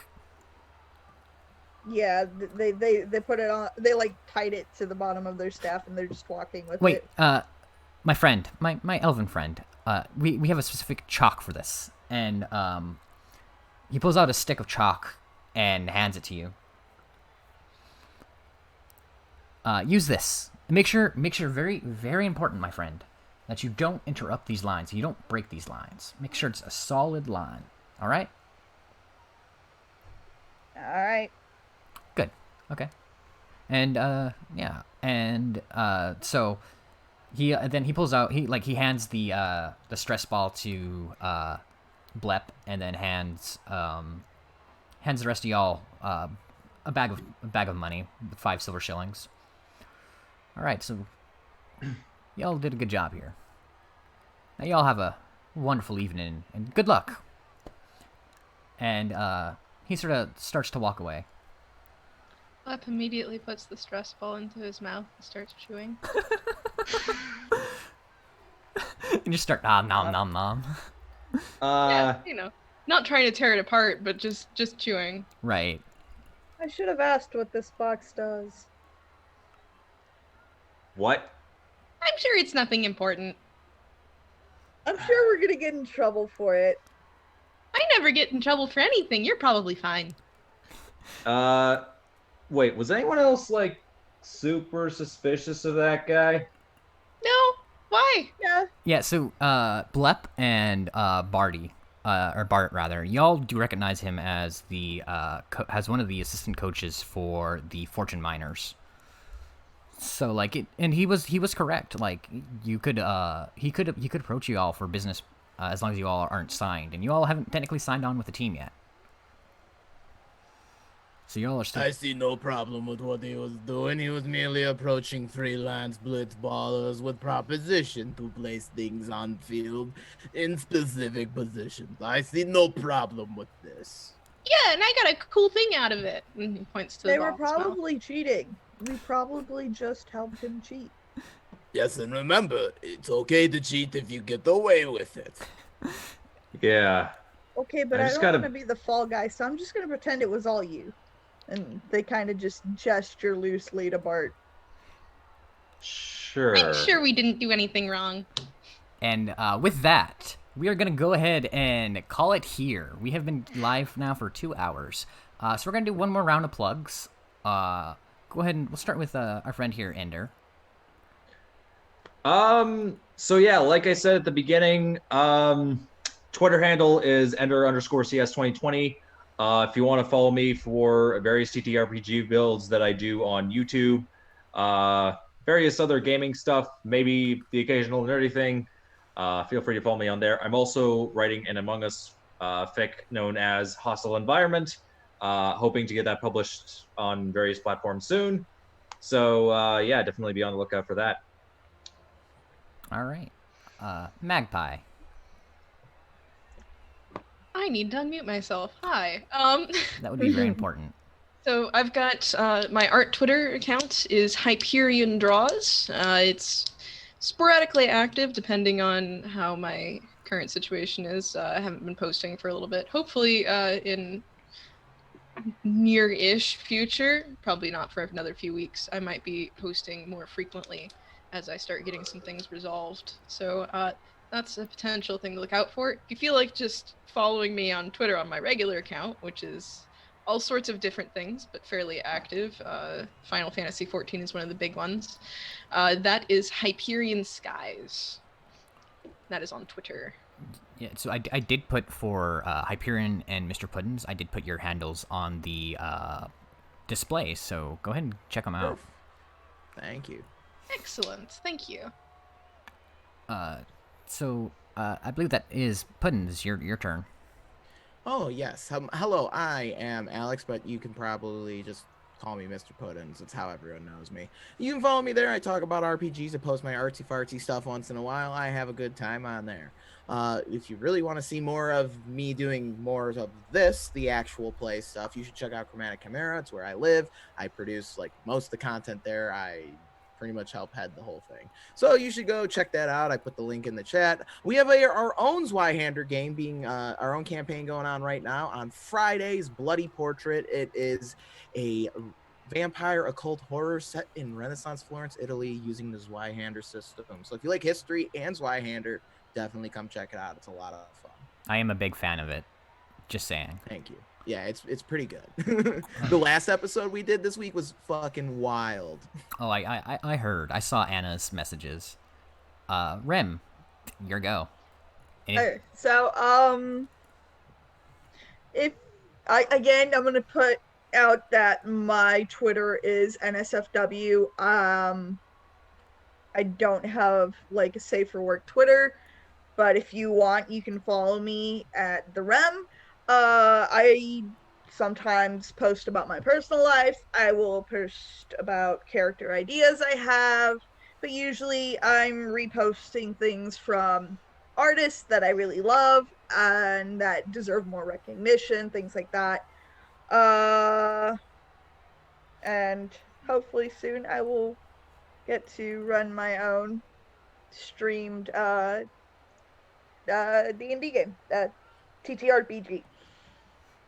All right, yeah, and of course, I'm Games Mistress Irene. I am head referee for this session. That is my title. I took a page from Puddin's book and let's go full on in character here and just head referee. So you can find me on Twitter at DMIrainDB. You can find me on Twitch at twitch.tv/DMIrainDB. You can buy things that I've been in, like Lowborn, which we got right here. I forgot I had this pod copy here. This is Lowborn issue number 3. Yeah, so you can find that on the Grim and Perilous Library. I've got an adventure coming out on the Grim and Perilous Library called The Beast of Jellen's Mire. It's coming out sometime soon, probably early next month, since it looks like it's not going to be this month. And then we got also the LGBT in a Grim and Perilous World on the Grim and Perilous Library that I helped do, so definitely check that out.